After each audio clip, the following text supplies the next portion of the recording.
안녕하세요. 한 주 동안 평안하셨습니까? 성경의 요인들 5번째 시간입니다. 오늘은 여성의 눈으로 신약 성경 읽기 2번째 시간인데요. 믿음의 여인들, 바울 서신과 여성들에 관해서 여러분들과 함께 나눠볼까 합니다. 먼저 초대교회에서의 여성의 위치와 역할에 대해 3가지 물음으로 시작해 보려고 합니다. 첫째, 예수님과 여성의 관계의 이해는 초대교회 공동체 내에서의 여성의 위치와 역할에 어떠한 영향을 미쳤을까요? 둘째, 여성은 이들 교회에서 어떤 식으로 봉사를 하였을까요? 셋째, 공적인 역할들이 좀 더 조직화되었을 때 어떠한 임무가 여성들에게 개방되었을까 하는 것들을 생각해 볼까 합니다. 신약은 복음이 근본적으로 여성의 위치를 변화시켰다는 것을 말하고 있는데요. 이는 1세기 사회에서 유례가 없었던 것입니다. 복음이 어디에서 전하여지든 여성은 첫 번째로 중요한, 그것도 가장 신실한 개종자가 되었음을 우리는 기록을 통해서 볼 수 있고요. 복음은 그 당시 문화적인 제한을 넘어서서 여성으로 하여금 그리스도의 복음 사역에 참여하게 하였습니다. 여성들은 예수의 사역 당시 고난당하는 예수님을 섬기고 따르는 참된 제자로 활동했음은 물론 예수님의 사후에도 성령을 받고 그리스도의 부활을 증언하는 자들로 활동했습니다.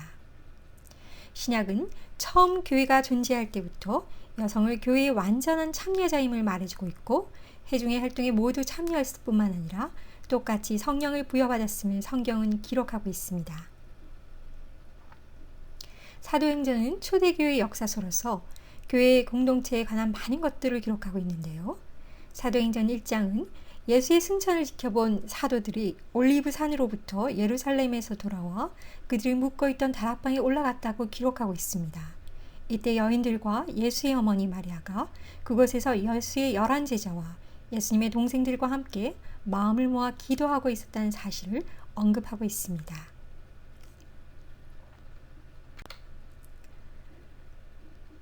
사도행전 2장에는요. 성령이 임하였을 때 여자들도 그 장소에 있었음을 기록하고 있습니다. 또한 베드로의 설교는 남자든 여자든 모두가 다 오순절 성령을 경험하였다는 것을 결정적인 증거로 제공해주고 있는 것을 볼 수 있습니다. 여성이 오순절 사건에 참여했다는 것은 상당한 의미를 내포하고 있다고 볼 수 있는데요. 여성은 부활에 대한 믿을 만한 증인으로서 그리스도의 위임을 받았을 뿐만 아니라 오순절 당시 그들은 공동체의 책임을 수행할 수 있는 성령의 능력을 받았던 것입니다.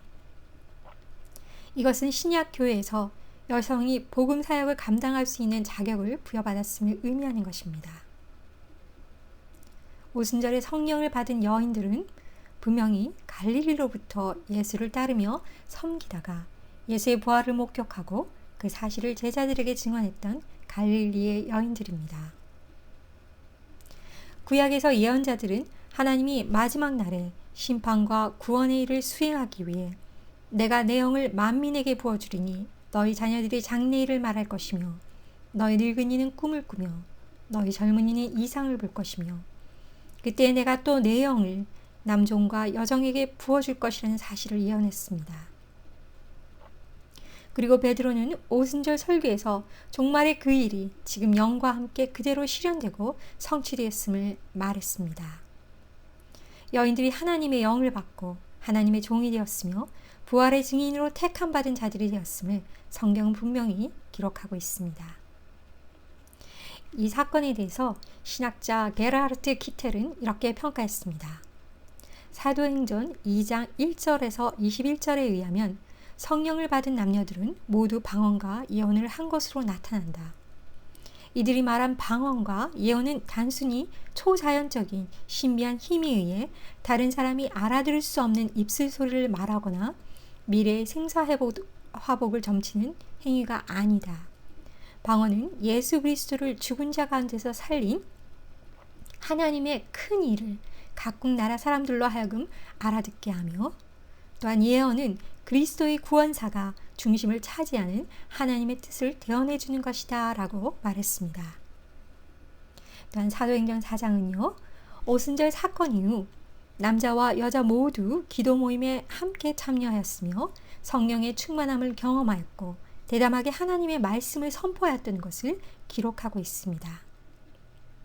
또한 사도행전 8장과 9장에서는 예루살렘 교회의 여성은 남성과 더불어 박해를 당하였다고 기록되어 있습니다.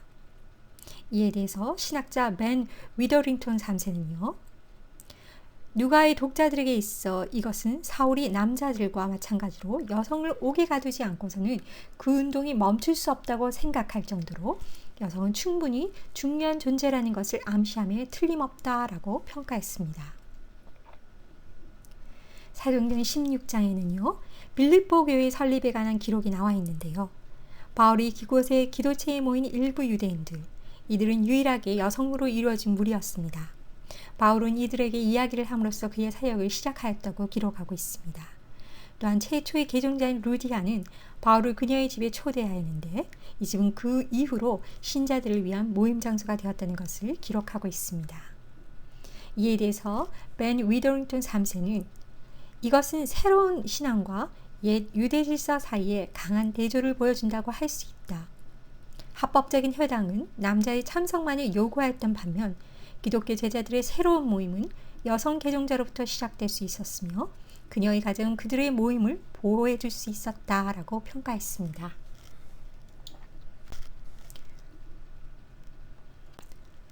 초대 기독교인은 여성이 남성보다 월등히 많았던 것으로 추정됩니다. 기독교 내에서의 여성과 그 여성의 자녀들은 비교적 안정적인 삶을 살아갈 수 있었습니다. 이는 모든 인간에게 가장 기본적인 생명과 안전에 대한 욕망이 큰 영향을 미쳤음을 알 수 있습니다. 초대교회 여성들은 심신의 안정이 확보되자 전도를 통해 로마 전역으로 기독교가 확산되는 데 큰 기여를 하였음을 알 수 있는데요. 여성의 기독교 개종은 그들의 가족과 지인들의 개종으로 이어졌고 초대교회 여성들의 양적인 팽창은 교회 내에서의 여성의 지위와 역할의 다양성을 이루며 확대되었음을 추측할 수 있습니다. 그러나 이 시대의 여성의 역사는 대부분 소실되었고 이에 따른 역사적 근거를 찾는 것 또한 힘들지만 우리는 당시대의 가장 큰 영향력과 신앙적 근거의 토대를 이룬 사도 바울의 서신서들과 그 외의 자료들을 통해서 초대교회 여성들의 지위와 역할을 파악하는 근거로 삼아서 초대 기독교 공동체에서의 여성들은 주변적 인물이 아닌 제자, 순교자의 삶을 살았던 모습을 살펴보도록 하겠습니다. 첫째, 초기 기독교 공동체는 가정교회를 중심으로 이루어진 공동체였습니다. 가정이란 사적인 영역은 여성에게 속해 있었기 때문에 교회에서 여성의 영향력이 컸다는 것을 암시한다고 볼 수 있습니다. 이에 대해서 신학자 바바라 맥캐피는요. 그녀의 책 기독교 전통 속의 여성에서 이렇게 언급하고 있습니다. 초기 선교가 성공적일 수 있었던 것은 가정교회들의 공헌이 지대했기 때문이다. 가정교회들은 기독교 예배의식이 발전해 갈 수 있는 토양을 제공하였다. 그것은 바로 주의 만찬이 기념되고 복음이 전달되는 장소였기 때문이다. 실제로 사도행전 16장은 루디아가 자신의 집을 제공함으로 빌립보 교회의 탄생을 기록하고 있고 또한 14절에 보면 감옥에서 나온 신라와 바울이 루디아의 집으로 와서 교우들을 만나 격려하고 그것을 떠났다고 기록하고 있다. 골로새서 4장에 나온 눈바의 집과 사도행전 12장의 마가 요한의 어머니인 마리아의 집도 첫 번째 가정교회의 것으로 보인다. 그리고 고린도전서 16장과 로마서 16장에서도 브리스길라와 아굴라의 집에 모이는 교회라는 기록이 나오는데 그들은 어디로 옮겨가든지 간에 그들의 집에서 교회를 설립했고 후원했다는 것을 증거하는 것이라고 할 수 있다. 라고 이야기했습니다. 이처럼 초대교회에서는 그들의 집에서의 교회, 즉 모든 것을 내어놓고 후원했던 그들의 가정교회는 어느 도시나 혹은 어느 구역에서건 교회의 시초가 되었다고 할 수 있습니다. 뿐만 아니라 여성들이 세운 가정교회의 모델의 영역은 그리스도 로마 세계에서의 철저한 가부장주의가 아니라 여성과 종들에게 평등적인 초기 그리스도교 운동을 제시했다는 점을 주목할 수 있는데요. 이러한 사실은 여성들에게 있어 예수 그리스도의 선교 활동에 더욱 능동적으로 참여할 수 있는 가능성을 열어주었다고 할 수 있습니다. 이러한 사실들로 유추어 볼 때 초대교회 공동체에서 자신들의 가정을 제공했던 여성과 남성들은 다음에 몇 가지 중요한 영향력을 가지고 있었다는 것을 알 수 있습니다. 첫째로 그들은 집을 소유했다고 할 수 있습니다. 이것은 아마도 공적인 집회의 충분한 크기였으며 이들의 대접과 후견인으로서의 봉사는 초대교회의 주교 혹은 장로들을 연상케 할 만큼 깊은 연관을 맺는 듯합니다. 그리고 이러한 역할이 초대 기독교 리더십 역할의 중요한 모델로 적용하였다는 것을 시사해 주는 것을 보여주는 것은요. 디모데전서 3장 2절에서 5절로 볼 수 있습니다. 그러므로 감독은 책망할 것이 없고 하나님의 남편이 되며 절제하며 신중하며 단정하며 나그네를 대접하며 가르치기를 잘하며 술을 즐기지 아니하며 구타하지 아니하며 오직 관용하며 다투지 아니하며 돈을 사랑하지 아니하며 자기 집을 잘 다스려 자녀들로 모든 공손함으로 복종하게 하는 자라야 할지며 사람이 자기 집을 다스릴 줄 알지 못하면 어찌 하나님의 교회를 돌보리요.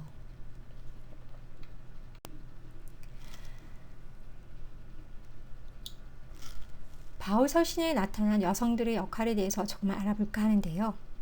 첫 번째, 초대교회 여성 예언자들에 대해 역할에 대해서 알아볼까요? 여성들은 교육 활동이나 성리적인 역할에서는 배제되었지만 모든 부분에서 그들의 활동이 제약을 받았던 것은 아니었습니다. 초대교회에서의 여성은 기도와 관련된 부분에서 큰 역할을 수행하였다고 할 수 있는데요. 특히 그들이 예언자의 역할을 수행했음을 성경은 기록하고 있습니다. 예언자들은 본래 회중들에 의해 임명되거나 선출된 자들이 아니라 거룩한 성령으로부터 직접적으로 영감을 얻고 계시를 받은 자들이었습니다. 신학자 하이니리 그리븐에 의하면 고린도 공동체의 리더십은 예언자들과 교사들에게 있었으며 이들은 모두 성령의 중재자로서 기능을 담당했다라고 했습니다. 예언자들은 회중에게 영감을 받은 메시지를 전달하였고 교사들은 신앙과 실천 사항을 가르쳤습니다. 이러한 예언자들과 교사들은 그들만의 독특한 권위를 획득하게 되는데 이는 성도들이 그들을 신의 중재자로 여기기 때문이다 라고 말했습니다. 또한 사도행전 21장에는요. 가이사라의 전도자 빌립은 4명의 딸을 데리고 있었는데 그들은 모두 예언자로 일했다라고 기록하고 있습니다. 요엘의 예언처럼 예언의 은사를 받은 사람이 여자이건 남자이건 간에 성의 제약을 받지 않고 여성 예언자들이 활동했음을 알 수 있을 뿐만 아니라 초기 그리스도교 운동에서 교회의 영적 은사들이 여성들에게 제약 없이 활용되었다는 점도 알 수 있습니다. 초대교회는 공동체의 직무나 역할에 있어서 확실한 직급이 완비되지 않은 자유로운 공동체였으므로 따라서 성령의 인재에 민감하였으며 그러한 인물들이 그곳에서 두각을 나타냈음을 가히 짐작할 수 있습니다.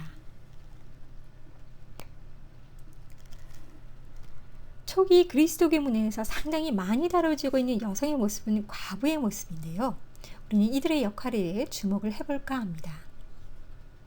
원래 과부들은 단지 교회로부터 도움을 받기만 하는 존재였습니다. 그러기 위해서는 아무런 재산이 없으면서도 정직하게 살고 있는 것으로 알려져 있어야 했습니다. 초대기 그리스도교에서는 과부들도 고아나 이방인들과 마찬가지로 도움을 받아야 하는 자들의 명단에 등록되어 있었는데요. 이것은 구약으로부터 내려오는 말씀으로 하나님께서도 몇 번에 걸쳐 과부들을 확대하지 말고 나라와 마을에서 보호할 것을 말하고 있기 때문입니다. 출애굽기 22장 22절에서는요. 과부나 고아를 해롭게 하지 말라는 말씀과 또한 신명기 10장 18절에서는 하나님의 모습을 말씀하시는데 고아와 과부를 위하여 정의를 행하시는 분으로 묘사하고 있습니다. 초대교회 안에서의 과부는 다음에 3가지 모습으로 나타남을 볼 수 있습니다. 첫째는 거룩함을 추구하는 과부로서의 전통을 지키고 다리 역할을 하는 모습입니다. 학자들은 예수를 도운 여자들 중에 다수가 거룩함을 추구하며 헌신하는 과부들이었을 것이라고 말하고 있는데요. 누가복음 2장에 나오는 안나는 이러한 거룩함을 추구하며 히브리 과부로서 전통의 다리를 놓는 과부의 표상이라고 할 수 있습니다. 그녀는 일생을 거룩하게 보냈으며 예수님을 그리스도, 메시아와 연결시켰던 인물입니다. 둘째, 성경을 보면 과부에 대한 언급이 자주 등장하며 이러한 과부들이 모임이 있었다는 것을 볼 수 있습니다. 사도행전 9장을 보면 욥바에 사는 과부들이 베드로에게 다비다의 선행과 구제함을 말했으며 베드로는 죽은 다비다를 다시 살리는 사건이 기록되어 있습니다.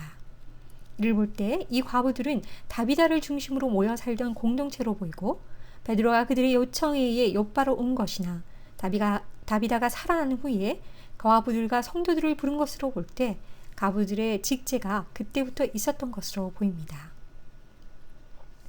디모데 전서에서는 과부로 명부에 올릴 자는 나이가 60이 덜 되지 아니하고 한 남편의 아내였던 자로서 선한 행실의 증거가 있어 혹은 자녀를 양육하며 혹은 나그네를 대접하며 혹은 성도들의 발을 씻으며 혹은 환난 당한 자들을 구제하며 혹은 모든 선한 일을 행한 자라야 할 것이요 라고 말하고 있습니다.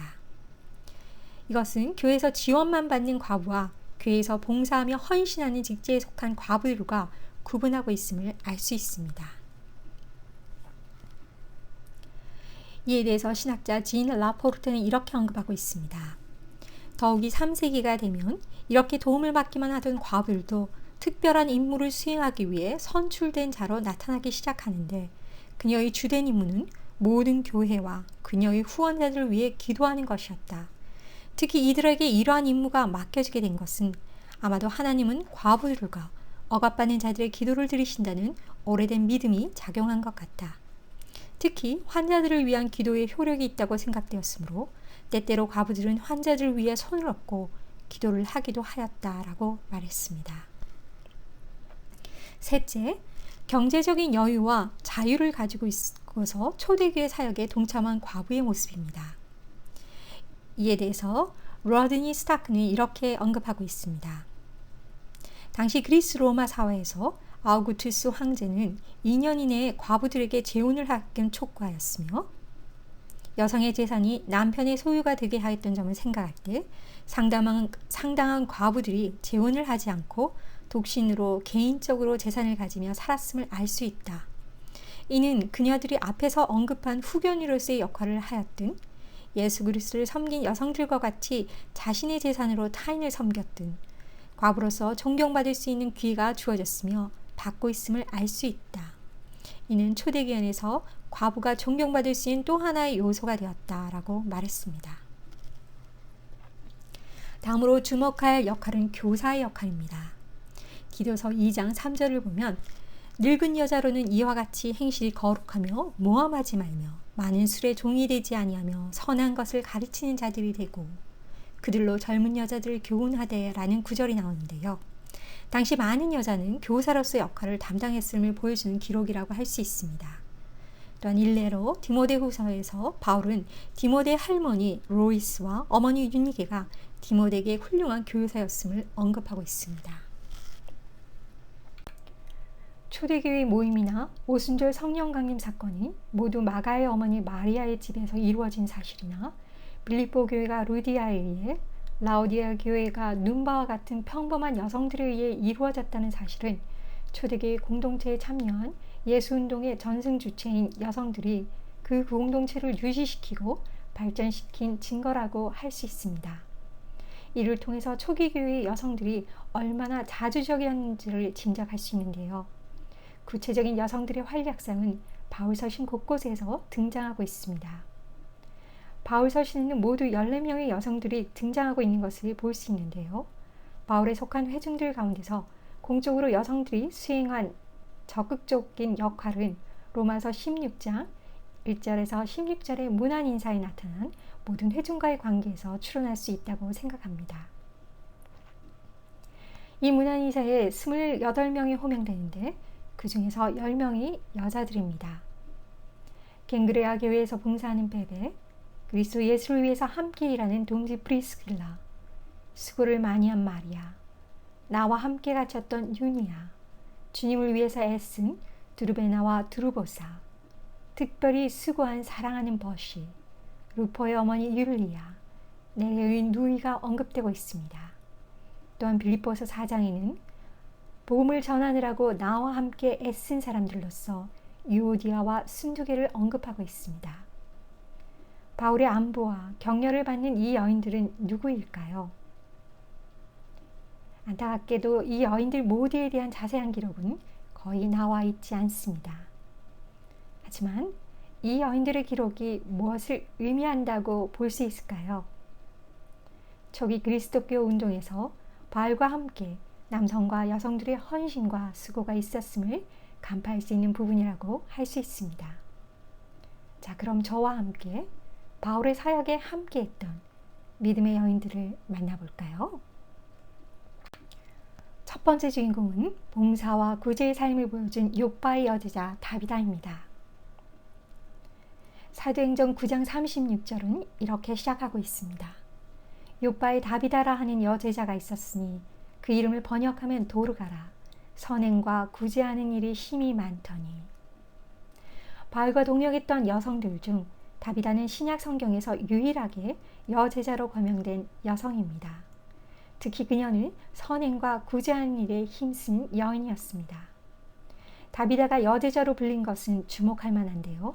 이것은 오순절 성령 체험 이후 주님께서 말씀하신 대로 남녀를 불문하고 복음을 위해 헌신하는 제자의 범위가 넓어졌다는 것을 의미한다고 할 수 있습니다.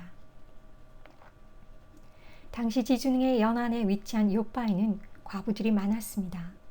날씨가 궂을 땐 배가 파손되어 많은 어부들이 물에 빠져 죽었으며, 그러면 그들의 남은 아내들은 남편뿐 아니라 삶의 기반까지 잃어버렸습니다.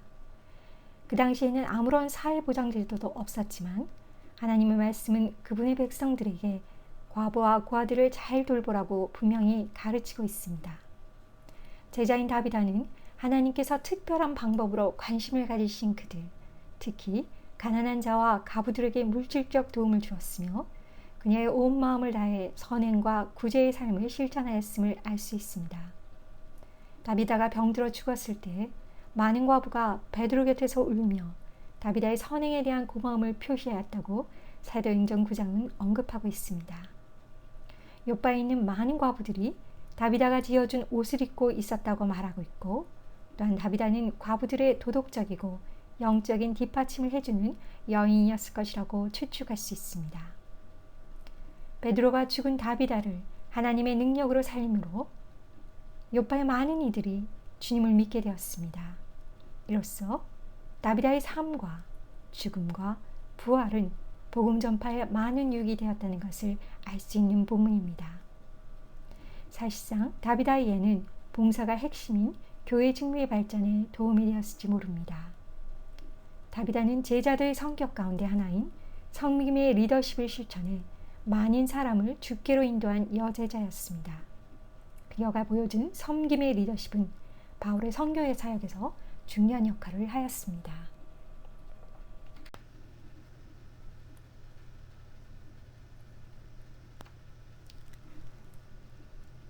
두 번째 주인공들은 초대교회 공동체의 여성 후원자들입니다.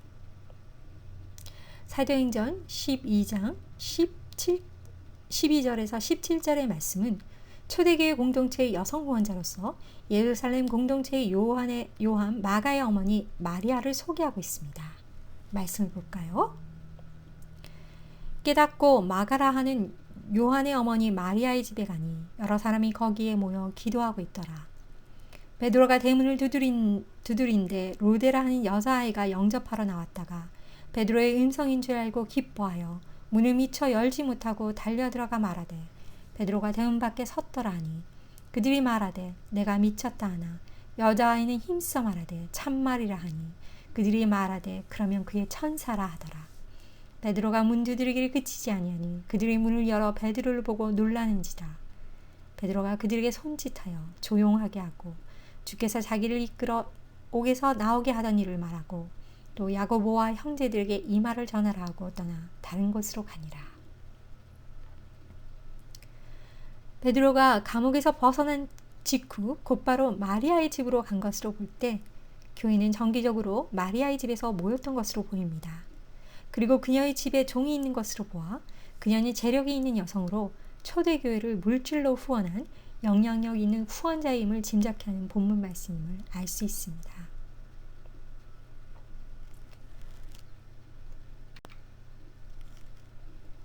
사도행전 16장 12절에서 15절 말씀은 또 한 사람의 초대교회 여성 후원자로서 유럽교회를 처음 설립한 루디아를 소개하고 있습니다. 말씀을 보겠습니다. 거기서 빌립보에 이르니 이는 마게도냐 지방의 첫 성이요 또 로마의 식민지라. 이 성에서 수일을 유하다가 안식일에 무리가 기도할 곳이 있을까 하여 문 밖 강가에 나가 거기 앉아서 모인 여자들에게 말하는데, 두아디라시아에 있는 자색옷감 장사로서 하나님을 섬기는 루디아라 하는 한 여자가 말을 듣고 있을 때 주께서 그 마음을 열어 바울의 말을 따르게 하신지라. 그와 그 집이 다 세리를 받고 우리에게 청하여 이르되, 만일 나를 주 믿는 자로 알거든 내 집에 들어와 유하라 하고 강권하여 머물게 하니라. 당시 빌립보는 에게해와 아드리아해 사이에 있는 상업의 중심지 마게도냐에 위치한 중요 도시였습니다. 또한 이곳은 로마의 교통로인 에그나티아 가도를 통해 중동과 유럽을 연결시키는 다리 역할을 했다고 알려져 있습니다. 사도 바울은 두 번째 선교여행 중 이 유럽 땅 빌립보에서 첫 제자를 얻는데요. 그녀는 여인 루디아로 성공한 여성 상인이었습니다. 루디아 지역에서 나오는 자줏빛 옷감 장사로 많은 성공과 함께 넓은 집에서 하인들을 두고 살아가는 그 시대에 몇 안 되는 독립적인 여인이었음을 알 수 있습니다. 이 열정적인 여인은 바울의 설교를 듣고 온 가족과 함께 세례를 받습니다. 또 그녀가 제일 먼저 드린 것은 그녀의 가정이었습니다. 그녀는 바울과 그의 동료들에게 자기 집에 머물라고 강권했고, 그들이 그 권유를 받아들였다는 것은 그녀의 믿음을 진지하게 생각했다는 것을 증명한다고 할 수 있습니다. 이 사건을 통해 알 수 있듯이 하나님은 바울을 통해 루디아를 회심시킨 후 유럽 최초의 교회를 세우셨습니다. 그녀는 신자들의 공동체를 위하여 기꺼이 모임 장소를 제공해 줌으로써 최초로 유럽의 교회를 설립한 여성이 되었습니다.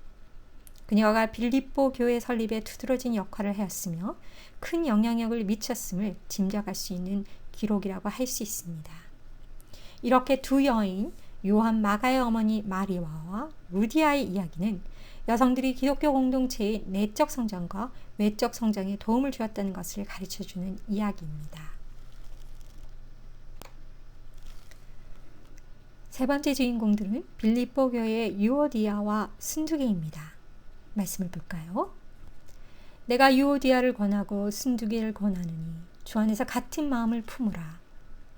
또 참으로 나와 멍에를 같이 한 내게 구하노니 복음에 나와 함께 힘쓰던 저 여인들을 돕고 또한 글레멘드와 그의 나의 동력자들을 도우라. 그 이름들이 생명책에 있느니라.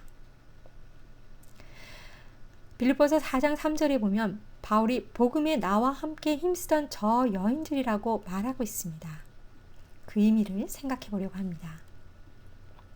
신학자 데렉 토마스에 따르면요, 함께 힘쓰던 쉰들레선이라는 용어가 중요한 단서를 제공해 준다고 말하는데요. 이 말은 운동선수가 시합에서 승리하기 위해 모든 근육을 긴장시키는 것 같이 어떤 것을 위해 힘써 싸우다라는 것을 의미하였다고 합니다. 그러므로 이와 같이 헌신적으로 이러한 여성들이 빌립보에서 복음의 승리를 위해 열심을 다하여 싸웠다는 것을 의미한다고 말하였습니다. 그리고 나서 토마스는 다음과 같이 결론을 내리고 있는데요. 만약 그들이 단지 물질적인 도움과 친절하게 접대만 하고 배경에 남아 있었다면 사도 바울은 아마도 이와 같이 강한 단어를 사용하지 않았을 것이다. 쉰데렐라산이라는 단어는 바울의 사역에 좀 더 적극적으로 참여했음을 나타내준다. 그들은 복음을 위하여 사도 바울과 함께 힘썼으며 위험할 정도의 그들의 현재의 투쟁으로 교회의 부흥에 영향력을 미칠 수 있는 위치에 이르게 되었다라고 말했습니다. 또한 신학자 빅터 픽치는요, 그의 연구에서 이러한 결론을 지지해주고 있다고 할 수 있습니다.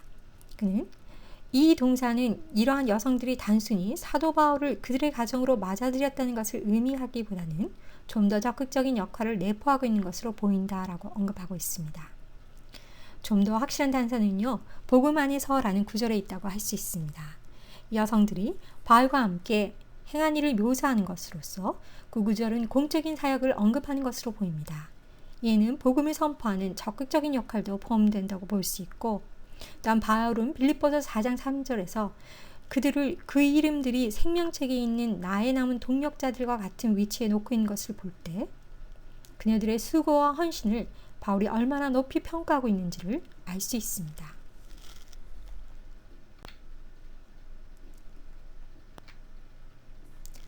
네 번째 주인공은 갱그리아 교회의 자매 베베입니다.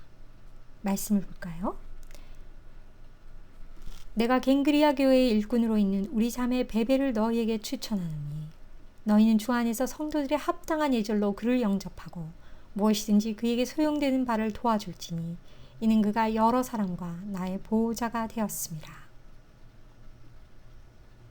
바울은 우선 고린도 선교 시기에 베베라는 여인을 통해 선교의 사역에 있어서 커다란 도움을 받은 것으로 보여집니다. 본래 베베라는 여인은 이방 그리스도인일 거라고 알려지고 있는데요. 그 이유는 베베라는 이름이 헬라 신화에 연유된 이름으로 아마도 그녀가 노예 신분에서 자유를 얻은 자유인이었을 것으로 추정되기 때문입니다.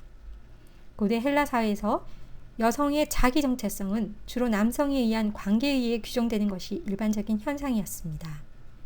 여성들은 그녀의 가정 상태, 즉 누구의 딸, 누구의 아내 또는 과부의 상태로서 특징 지어지고 했습니다. 그러나 여기서 베베는 그의 성의 역할에 의해서나 또는 가정 상태에 의해 규정되지 않고 오히려 그녀의 교회적인 기능과 역할에 의해 평가받고 있다는 사실을 주목할 필요가 있습니다. 그녀에 대한 세 가지 동격을 뜻하는 수식어는 다음과 같습니다. 우리의 자매, 갱그리아 교회의 사역자, 그리고 바울을 포함한 많은 사람의 보호자입니다. 그녀는 고린도의 동부 항구 도시인 갱그리아 교회에서 사역한 여인으로 이러한 표현이 담고 있는 뜻은 베베가 교회에서 중요한 직분을 맡고 있었음을 보여준다고 할 수 있습니다. 따라서 베베는 자기의 집에서 교회로 모였고 그곳에서 선도적인 역할을 감당하던 여인으로 여겨집니다. 베베는 먼저 바울로부터 우리의 자매라는 칭호를 받고 있습니다. 바울은 자매라는 말보다는 형제라는 말을 일반적으로 기독교 공동체의 남성과 여성 신도 모두를 포괄 때 사용하고 있습니다. 바울이 자매라는 말을 쓸 때는 아주 구체적인 경우인데요. 예를 들면 고린도전서 7장과 9절에 사도들의 아내로서의 자매이거나 빌레몬서 2장의 베베와 아피아의 경우가 그렇다고 할 수 있습니다. 여기서 자매라는 말은 공동체의 회원이라는 의미 이상을 뜻하는 것으로 보입니다. 그뿐 아니라 로마 교회도 이 사실을 알기를 바라는 것으로 이해한다면 이것으로 보아 베베는 누구나 인정하는 교회의 회원이며 바울의 동역자임을 암시하고 있음을 알 수 있습니다. 또한 바울은 우리라는 말로써 베베를 추첨함으로써 자연스럽게 로마 교회와 고린도 교회를 연결해주고 있음을 알 수 있습니다. 베베의 언급은 세 가지 면에서 주목할 만하다고 할 수 있습니다. 첫째, 바울은 베베의 사역을 특정한 회중에 속해 있는 것으로 언급하고 있습니다. 즉, 갱그리아 교회의 일꾼으로 있다고 말하고 있습니다. 이것으로 비추어 볼 때 사도 바울의 추천의 특징들은 베베가 갱그리아 교회에서 상당히 중요한 공식적인 지위를 갖고 일하였던 자임을 바울이 알려주고자 하였다는 증거를 제공해 준다고 할 수 있습니다. 둘째, 사도 바울은 자신의 편지를 전달할 대변인으로 가장 적절한 일꾼 베베를 추천했습니다. 고대 사회에서 편지의 전달자는 때때로 편지의 수신자들에게 발신자들을 대신하여 편지의 내용까지 설명해 주어야 하는 책임을 지고 있었다고 한다면 바울이 자신의 가장 중요한 편지 중에 하나인 로마서를 보낼 때 베베를 자신이 한 번도 방문한 적이 없는 로마 교회에 전달하는 책임자로 선정하였다고 하는 것은 베베가 로마서를 잘 이해하고 설명할 수 있는 신학적 훈련을 받았거나 아니면 바울의 스페인 선교를 준비하는 특별한 사명을 맡겼을 것이라는 사실을 부인할 수 없게 하는 것입니다. 셋째, 로마 교회 성도가 적절한 예절로 그녀를 영접하여 필요한 모든 것을 공급하도록 권하고 있습니다. 이것은 바울이 베베의 사역을 높이 평가했음을 알 수 있게 하는 부분인데요. 또한 사도 바울은 그녀의 일을 사도 자신을 포함하여 많은 사람들의 보호자로 언급하고 있습니다. 이와 같이 바울의 찬사는 베베가 갱그리아 교회의 신자들에게 막강한 영향력을 미친 자였음을 암시한다고 할 수 있습니다.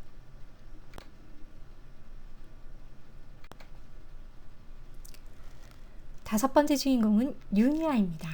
말씀을 볼까요? 로마서 16장 7절 말씀입니다. 내 친척이요 나와 함께 갇혔던 안드로니고와 유니아에게 문안하라. 그들은 사도들에게 존중이 여겨지고 또한 나보다 먼저 그리스도 안에 있는 자라. 여기서 사도들에게 존중이 여겨지고 라는 것은 어떤 의미일까요? 헬라어 원문은 그들은 사도들 가운데 뛰어난 자들이다 라고 기록되어 있습니다. 즉 안드로니오가 유니게는 사도들에게 잘 알려진 자 아니면 사도로서 유명한 자임을 말해준다고 할 수 있습니다. 이에 대해서 신학자 머레이는요, 사도라는 칭호는 이 사람들이 사도들에게 잘 알려져 있으며 신앙과 봉사로 유명한 자라는 것을 암시한다라고 말했고요. 또한 신학자 브루스는요, 그들 자신이 사도로 여김을 받던 자들이었다라고 해석하고 있습니다. 또한 신학자 윌리엄 샌데이스는요, 에피스모스는 문자적으로 도장을 받았다, 표시를 받았다는 뜻으로 사도들의 단체에 잘 알려진 자들에게 사용된 것이 아니라 유명한 자로서 사도들의 단체로부터 택함을 받은 자들에게 사용되었을 것이다 라고 해석하고 있습니다. 또한 바울이 나보다 먼저 그리스도 안에 있는 자라라는 언급을 볼 때 안드로니고와 유니아가 바울보다 먼저 믿은 신자라는 점에서 그들은 예수님께서 승천하기 이전 부활하신 주님이 나타나셨던 예수님을 따르던 많은 유대인들 중에 속한 자들일 수 있습니다. 오순절 성령 강림에 참여한 120명의 성도들 중에 포함되었거나 부활하신 예수를 목격한 500여 성도들 중에 포함되었을 가능성도 크다고 할 수 있습니다. 그들의 영향력은 바울 자신으로부터 사도들 가운데 유명한 자라는 찬사를 들을 정도로 주목할 것이었습니다. 현대학자들은요, 유니아라는 이름에 대해서 두 가지 가능성을 제시하고 있는데요. 첫째로 남성 이름은 유니아스를 줄여서 유니아누스를 줄여서 유니아스로 불렀다는 것과 두 번째는 로마 여성들에게 흔한 여성 이름인 유니아일 가능성입니다. 유니아의 이름에 논란의 여지가 있는 것은 그 이름이 사도들에게 존중이 여김을 받는다라는 구절 때문입니다. 이에 대해서 황금의 입으로 잘 알려진 4세기 요한 크리소스톰은요, 유니아를 여성 사도로 보고 그녀를 높이 칭찬하고 있는데요. 이 여성의 헌신이 얼마나 위대한 것인가, 그녀는 사도라고 칭함을 받을 만한 가치가 충분히 있다라고 찬사를 보냈다고 전해지고 있습니다. 바울 사도가 비록 넓은 의미로 사용했지만 유니아가 평신도가 아닌 사도라는 특별한 직책을 가진 자로 불리워지고 있다는 사실과 여성에게 사도란 명칭을 사용했다는 것은 능력과 일, 지도력에 있어서 사도 바울의 인정을 받는 여성들이 있었다는 것을 보여주는 근거라고 할 수 있습니다.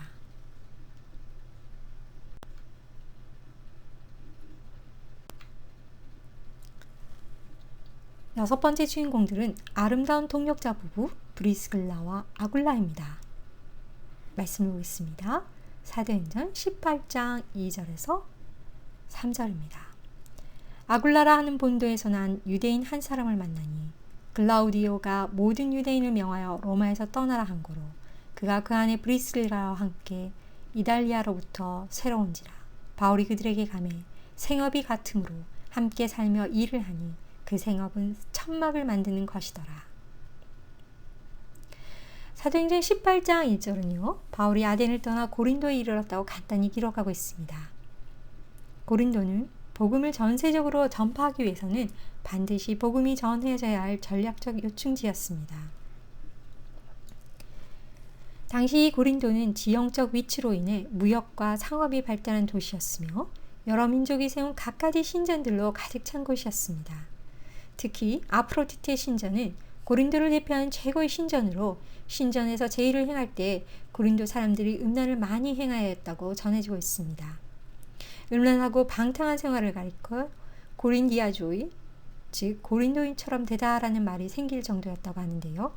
이러한 곳에서의 바울이 얼마나 힘든 사역을 하였을지 가히 짐작할 수 있는 부분이라고 생각합니다. 아굴라는 원래 소아시아 본도 출신 유대인으로 로마에서 브리스길라를 만나 부부가 된 듯합니다. 그들은 로마에서 생계의 터를 닦고 생활했는데요. 그러나 로마에서 발생한 유대인들의 소요로 글라우디아 황제가 로마에서 유대인 추방 명령을 내리게 되고 이 부부 역시 로마를 떠나 고린도로 오게 되었습니다. 이들은 바울을 만나기 전부터 이미 그리스도인들로 보여집니다. 바울은 이 부부와 같은 생업, 천막을 만드는 일을 하며 부부의 집에 머물며 고린도에서 1년 반이라는 긴 시간 동안 복음을 전하였습니다. 브리스길라와 아굴라 부부는 같은 직업을 가진 바울과 만나 협력 선교를 하게 된 것인데요. 그들의 독특한 직업이 여러 지역을 돌며 복음을 전할 수 있던 부분에 많은 기여를 하였습니다. 이에 대해서 신학자 톰 나이트는요, 이렇게 언급하고 있습니다. 바울이 천막 만드는 일을 하면서 선교를 했다는 것은 자신의 편지에 분명히 밝히고 있으며 그것은 고린도 교회의 적대자들에게 공격 요인이 되었다. 부유하든 가난하든 아들에게 직업 훈련을 시키는 유대인의 관습이 있음을 볼 때 바울은 어려서부터 이 직업을 배웠을 것으로 추정할 수 있다라고 말했고요. 또한 그는 바울이 다른 도시에서와는 달리 고린도에서 오래 머무른 이유는 같은 사업을 하는 유대인 부부를 만났기 때문이다. 브리스길라와 아굴라 부부는 고린도에서 사업을 했고 바울은 동업자나 고용인으로 거기에 합류된 것으로 보인다. 외로운 여행자가 훌륭한 기독교 가정에서 환영을 받는 것은 하나님의 선물이다 라고 말했습니다. 또한 신학자 아지스 페르난도는요.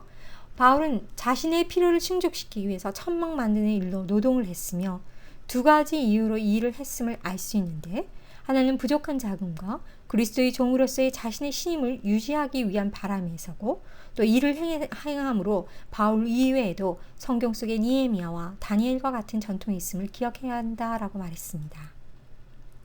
신학자 존 스터트는요.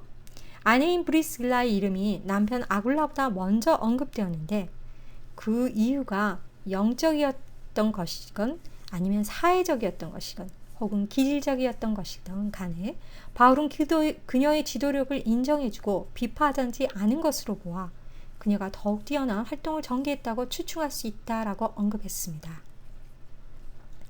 즉 바울은 브리스길라를 여러 면에서 재능이 많고 사람에게 인정받는 여성 지도자로 여겼음을 알 수 있습니다.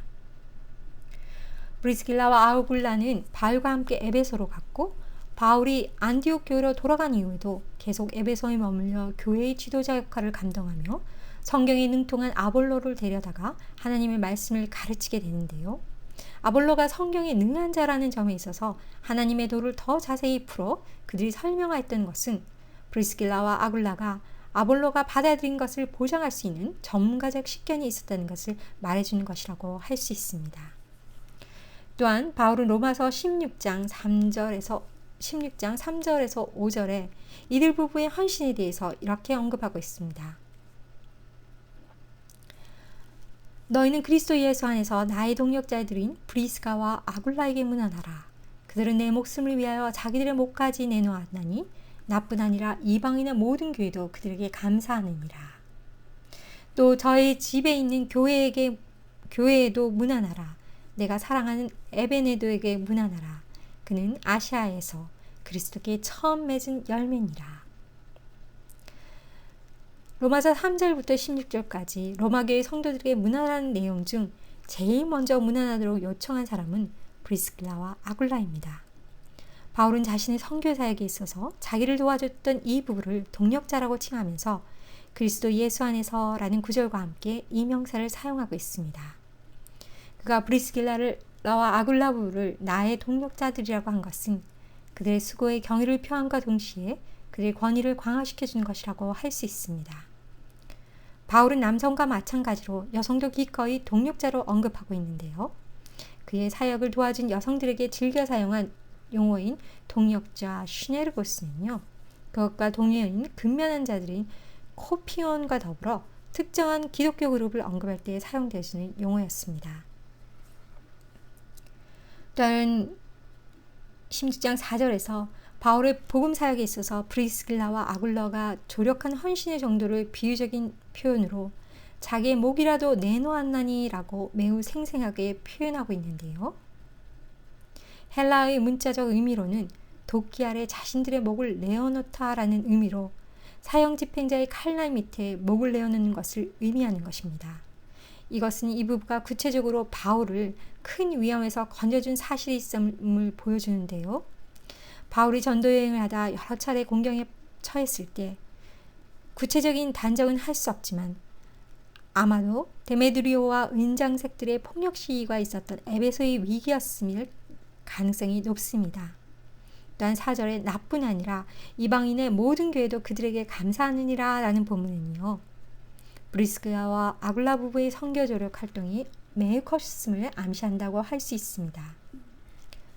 바울은 물론 이방인의 모든 교회들도 계속 감사한 마음을 가지고 있었다는 사실은 이방인의 사도인 바울의 목숨을 여러 번 구한 이유인지 아니면 아볼로에게 친절을 하게 대하며 하나님의 도를 더 자세히 가르친 것 같은 이방인 교회에서의 수년 동안 의미 있는 사역, 물질적 봉사와 더불어 말씀을 가르치는 일 때문인지 구체적으로 알 수는 없지만 감사하느니라의 표현은 브리스길라와 아굴라의 목숨을 건 헌신의 소문이 다른 지역에까지 퍼져가서 신앙의 모범을 보여준 그들을 칭찬하게 된 것이라고 보입니다.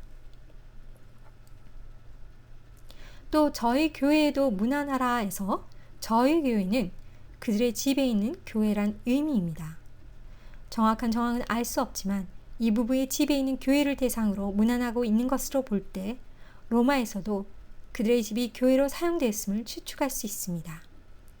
바울의 교회들은 성전이나 회당 대신 집에서 가정을 중심으로 모였던 것으로 보이는데요.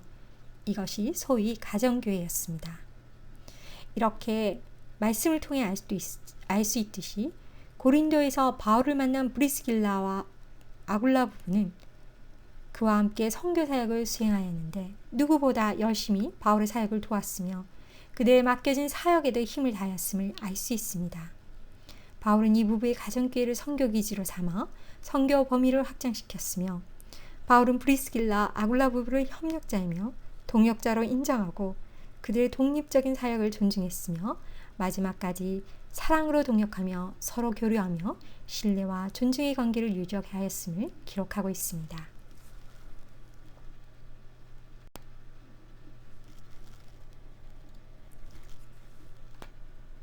디도서 2장 3절에서 5절 말씀입니다. 늙은 여자로는 이와 같이 행실이 거룩하며 모함하지 말며 많은 술에 종이 되지 아니하며 선한 것을 가르치는 자들이 되고 그들로 젊은 여자들을 교훈하되 그 남편과 자녀를 사랑하며 신중하며 순전하며 집안일을 하며 선하며 자기 남편에게 복종하게 하라. 이는 하나님의 말씀이 비방을 받지 않게 하려 함이라. 이 본문은 나이 든 여성들로 젊은 여성들을 가르쳐야 함을 알려주는 말씀이라고 할 수 있습니다.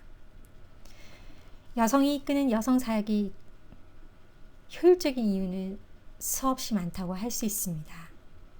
그 밖에도 임신과 출산, 산후 우울증, 월경전 증후군 등의 다양한 여성들만의 측면을 여성 외에 누가 충분히 이해할 수 있을까요?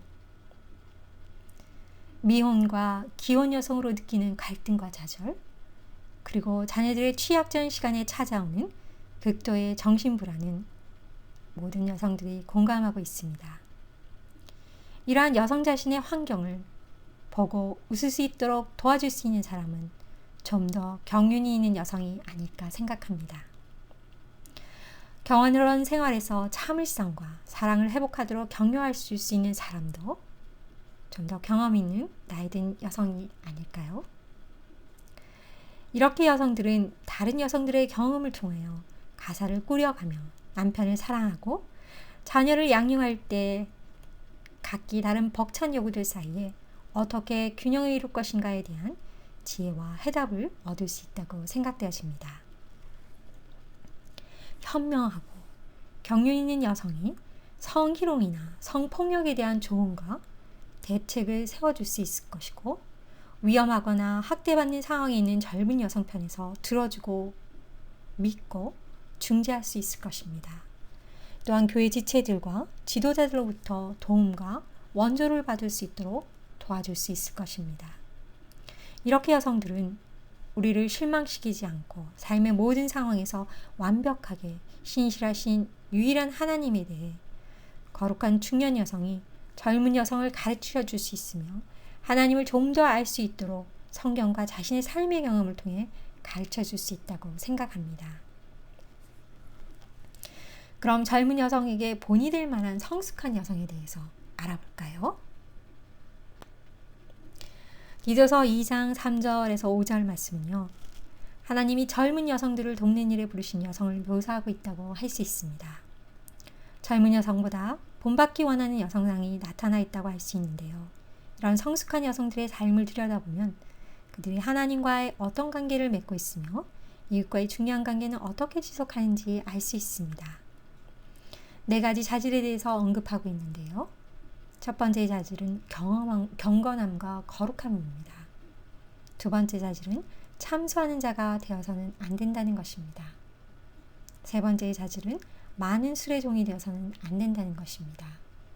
네 번째 자질은 선한 것을 가르쳐야 한다는 것입니다. 경건한 삶의 방식이란 첫 구절은요. 성숙한 여인이 보여주는 하나님과의 긍정적인 관계와 시간 사용 문제를 요약해서 보여준다고 할 수 있는데요. 여성들은 깊은 열정을 가지고 하나님과의 개인적 관계를 맺어가야 함을 말해주고 있습니다. 하나님은 우리의 모든 행동의 일부가 되길 원하시며 삶의 모든 걸음마다 여성들을 통해 자신을 나타내고자 하십니다. 즉, 예수님에 대한 개인적인 헌신이 성숙한 여인의 확실한 자격 조건이라고 할 수 있습니다. 이에 대해서 신학자 슈레크는요, 경건한 삶의 방식이란 우리가 하나님께 속한다는 사실을 진지하게 취해야 한다는 것이다 라고 말했습니다. 두 번째 구절인 비방자가 되지 않게는요, 인간관계는 비방이나 중상모략을 기초로 이루어지면 안 된다는 사실을 말해주고 있는 것입니다. 그러한 관계는 이웃을 사랑하거나 하나님께 의존하고 하나님을 사랑하는 데까지 이르지 못하게 하는데요. 그 관계는 마음을 돌이켜 열정적으로 하나님을 추구하지 못하게 하며 서로 나누게 하는 것이라고 할 수 있습니다. 바울은 디모데전서 5장에서 또 그들은 게으름을 익혀 집집으로 돌아다니고 게으를 뿐 아니라 쓸데없는 말을 하며 일을 만들며 마땅히 아니할 말을 하나니라며 젊은 과부가 빠지기 쉬운 상투적 관계의 위험을 경고하고 있습니다. 따라서 성숙한 여성은 젊은 여성을 효율적으로 도울 때 말과 언행에 있어도 신중함이 필요하다고 할 수 있습니다. 성숙한 여성이 하나님과 밀접한 관계를 맺고 도덕적 삶에 대한 하나님의 말씀을 잘 알고 있어야 하는 것도 바로 이 때문입니다. 그러므로 젊은 여성이 죄를 선택하지 않고 하나님께로 나아가는 길을 선택하기 위해서는 현명한 사랑과 후원이 필요하다고 할 수 있습니다. 많은 술에 중독되지 않게라는 세 번째 구절은 거룩한 여성에 대한 또 다른 깨달음을 주는 말이라고 할 수 있습니다. 이 말은 헬라어로는 술주전뱅이라는 뜻으로서 삶에 맞서지 않고 생계의 책임을 지지 못하는 사람을 가리킨다고 할 수 있습니다. 현실 도피는 개성을 개발하기보다는 마음을 둔하게 만드는 것입니다. 이것을 오늘날에 비유한다면 드라마 시청이나 쇼핑, 극도의 분장 같은 도피행위뿐만 아니라 약물에 의존하는 것을 중독행위의 범죄에 넣을 수 있을 것입니다. 하나님과 그 능력에 의지하면서 삶을 직면하는 법을 배우지 못한다면 다른 여성에게 어떤 건설적인 조언도 해줄 수 없다는 것을 깊이 공감하실 것입니다.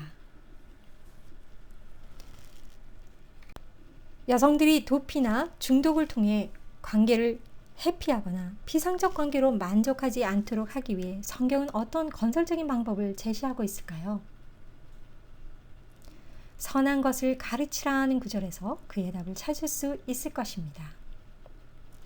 그것은 자신이 하나님을 열정적으로 추구할 뿐만 아니라 하나님이 가르쳐 주신 것을 다음 세대에 전하면서 특히 젊은 여성들과 질 높은 관계를 맺는 데 삶을 투자하라는 명령이라고 할 수 있습니다. 흥미로운 사실은 젊은 여성들이 자신들의 어머니에게는 들으려고도 하지 않으면서 이러한 관계에 있는 성숙한 여성의 말에는 귀를 기울인다는 것과 중년 여성 또한 자신의 딸조차 듣지 않은 이야기를 젊은 여성은 열심히 배우려 한다는 사실입니다.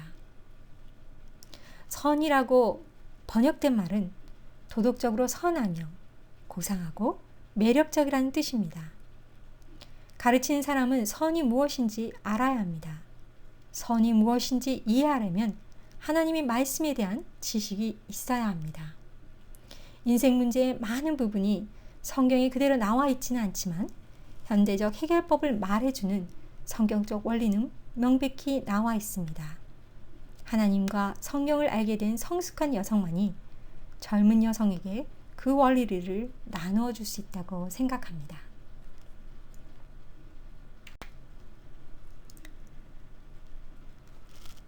우리가 가르쳐야 할 선한 것들은 무엇인가? 말씀을 보겠습니다. 디도서 2장 4절에서 5절 말씀입니다. 그들로 젊은 여자들을 교훈하되 그 남편과 자녀를 사랑하며 신중하며 순전하며 집안일을 하며 선하며 자기 남편에게 복종하게 하라. 이는 하나님의 말씀이 비방을 받지 않게 하려 함이라. 나이든 여성들이 젊은 여성들에게 가르쳐야 할 중요한 문제들은 바로 디도서 2장 4절에서 5절 말씀이 말씀하고 있다고 할 수 있습니다. 우선 젊은 여성들에게 삶을 인지하고 정직하게, 즉 순전하며 절도 있게 살라고 하는 가르침이 중요합니다. 그들에게 성실과 현실성을 가르치는 것은 사람이 살아가는데 중요한 삶의 원리라고도 할 수 있습니다.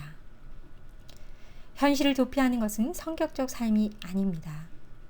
젊은 여성에게 순전하라고 권하면서 우리 자신의 젊은 시절에 순전치 못함을 기억하며 그러한 경험들을 통해 하나님이 우리 삶을 어떻게 이끄셨는지를 가르쳐 주어야 합니다. 성실과 현실성을 촉진시킨 것 외에도 우리는 우선순위를 바로잡는 것을 가르쳐야 합니다. 첫째는 하나님과의 관계요. 둘째는 사랑하는 가족과의 관계요. 이웃과의 관계임을 우리는 분명히 가르쳐야 합니다. 또한 우리는 젊은 여성에게 먼저 남편을 사랑하라고 분명히 가르쳐야 합니다. 여기서 사용된 단어는 헬라어 필레오입니다.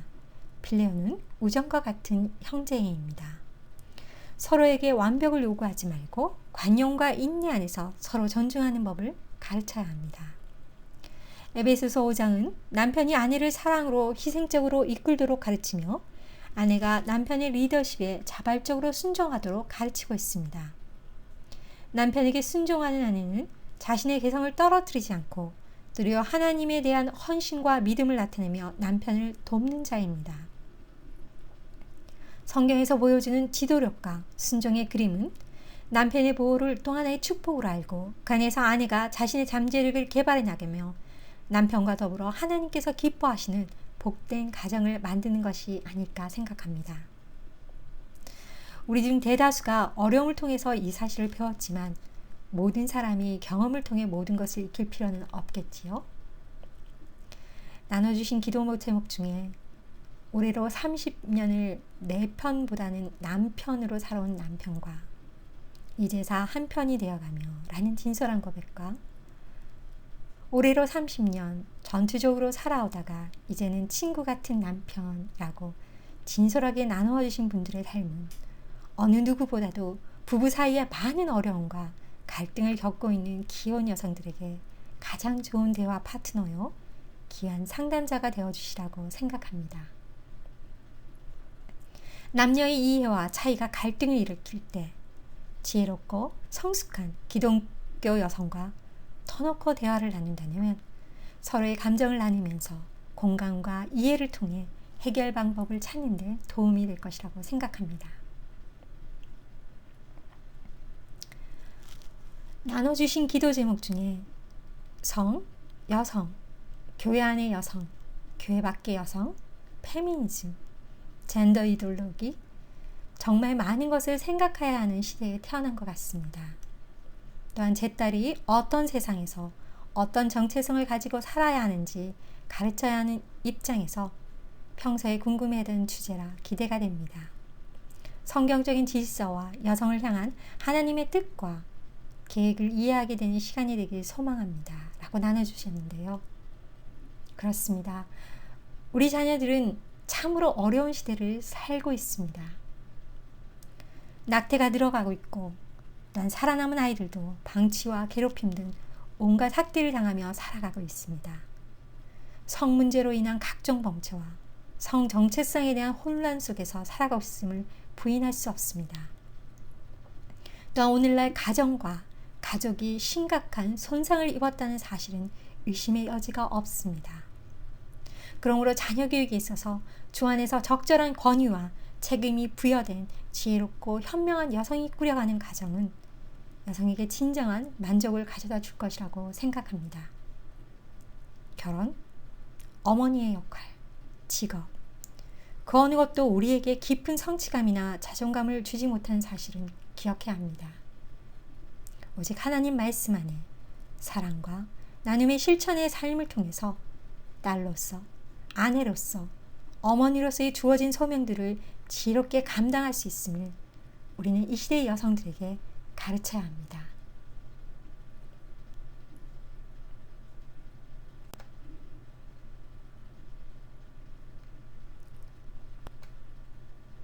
이번 주 과제입니다. 교과서 읽기 과제 단원 6부 읽기입니다. 믿음의 여인과의 만남 베베 편입니다. 과제문란에 올려진 믿음의 여인 베베의 삶을 통해 그녀의 삶 가운데 하나님이 어떤 위치를 차지하고 계신가를 묵상합니다. 본문에 있는 질문들 중 3가지를 택하여 하나님께서 마음에 떠올려 주신 것들을 기록하여 제출하시기 바랍니다. 그럼 한 주 동안 평안하세요. 감사합니다.